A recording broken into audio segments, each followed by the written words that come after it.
In 1944, World War II was raging in Europe.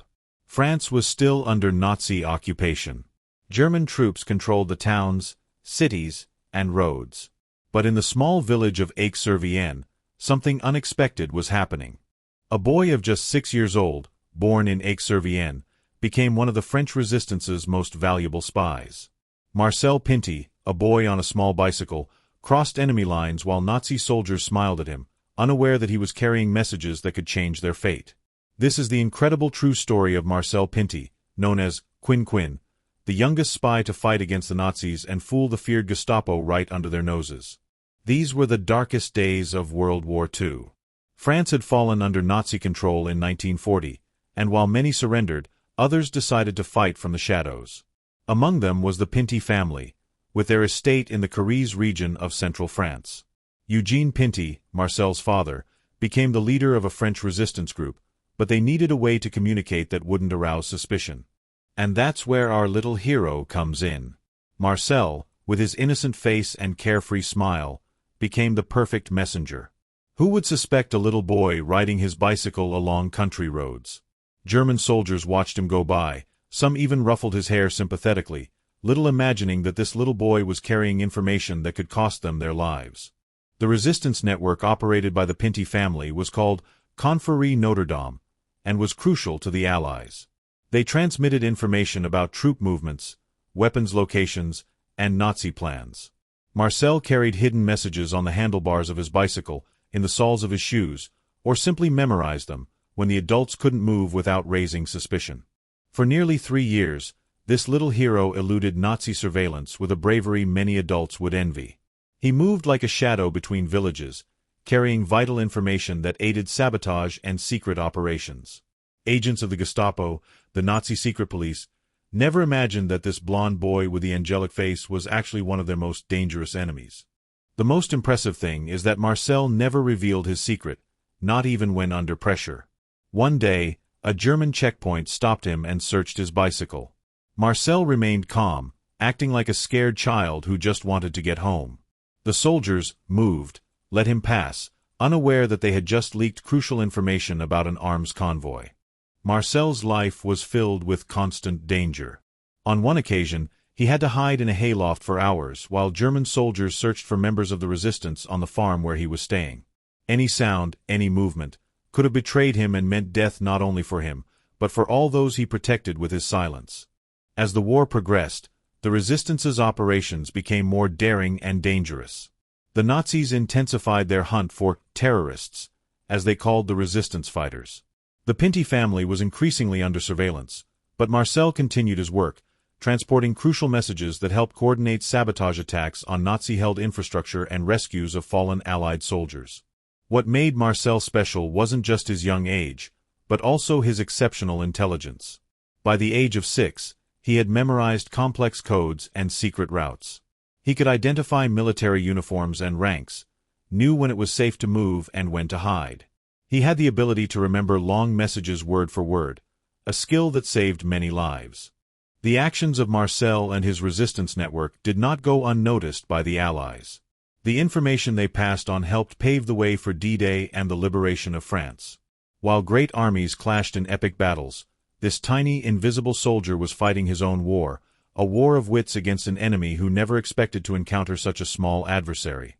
But fate can be cruel even to the bravest.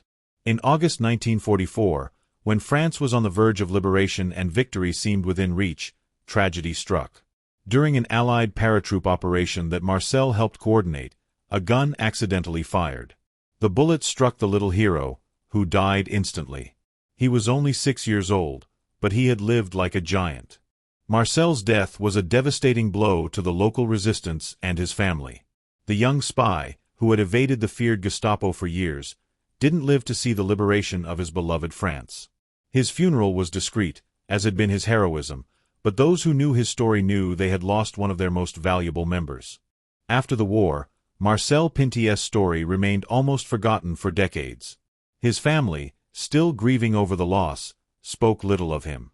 Moreover, at the time, many resistance fighters preferred not to speak of his exploits, considering them simply their patriotic duty. But the truth could not be buried forever. In 2013, France awarded Marcel Pinte an official Volunteer Combatant of the Resistance card, formal recognition of his participation. In 2020, on Armistice Day, his name was inscribed on the War Memorial in Aixe-sur-Vienne. It was a public tribute recognizing him as the youngest member of the French resistance. What would have become of Marcel had he survived? Perhaps he would have grown up to be an ordinary man, or perhaps his courage would have led him to great feats in times of peace. We will never know. What we do know is that in the darkest moment in French history, when the forces of evil seemed unstoppable, one little boy dared to stand up to them. Marcel's actions had a direct impact on the course of the war. The messages he carried helped coordinate sabotage operations that delayed the movement of German troops toward Normandy on D-Day. Every minute gained meant Allied lives saved and a step closer to ultimate victory over Nazism. What makes Marcel's story especially poignant is that he never had to get involved. Unlike the adults who chose to resist, he could have been kept on the sidelines, protected from the horrors of war. But his family recognized that his innocence was precisely his greatest strength, the perfect disguise to outwit the enemy. It's hard to imagine the pressure this little boy endured. Every time he rode his bike, he knew he might not make it back. Every conversation with a German soldier was a deadly game where the slightest mistake would mean death. Yet he never faltered, never broke, never betrayed the trust placed in him. Modern military historians have studied Marcel's techniques, highlighting how his hiding in plain sight strategy was extraordinarily effective. The Nazis were trained to look for resistant adults, suspects, shadowy figures. A smiling child on a bicycle represented the exact opposite of what they were looking for, a brilliant subversion of their expectations. The Pinté family paid a terrible price for their resistance. In addition to losing Marcel, other members were captured and tortured. The father, Eugene, managed to survive the war but was forever scarred by the loss of his young son. However, he always maintained that they had done the right thing, that the freedom of France was well worth any sacrifice. Today, in the small town where Marcel lived, there is a small museum dedicated to his memory.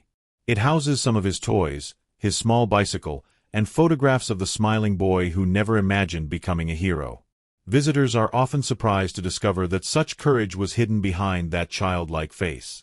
The most important aspect of Marcel's legacy is not just his actions, but what they teach us about the human capacity to resist tyranny. He reminds us that even the smallest and seemingly defenseless can change the course of history when they confront injustice with courage and ingenuity. Marcel Pinté's story challenges us to ask ourselves, what would we have done in his place? Would we have the same courage as this 6-year-old boy? Sometimes the greatest lessons in courage come from the most unexpected places, like a little French boy who decided his bicycle would be a weapon as powerful as any tank.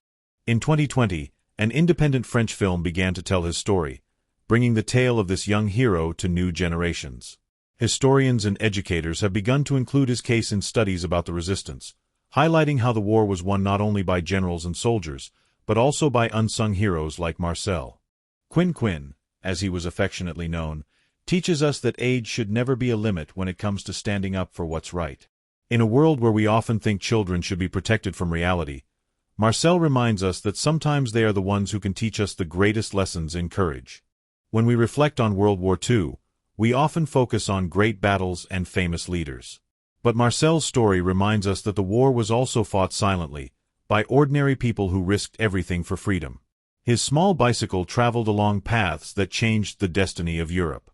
Today, when you visit the quiet rural roads of Paris where Marcel cycled with his secret messages, it's hard to imagine the terror and oppression that reigned back then. But around every bend, on every hill, the spirit of the little spy lives on, reminding us that freedom sometimes has the most unexpected defenders. Marcel Pinté's legacy is not just a war story, but a timeless lesson about the power of innocence in the face of evil, about how sometimes the most effective weapons are not those that destroy, but those that connect, like the messages this brave boy carried from one corner of occupied France to the other. In a world where we often look for heroes with capes and superpowers, Marcel's story reminds us that true heroism can come in the smallest package, a boy with a bicycle and the courage to use it to change the world. In the darkness of the Nazi occupation, his spirit shone like a light that not even the Gestapo could extinguish. If you enjoyed the video, don't forget to give it a thumbs up and subscribe so you don't miss any stories.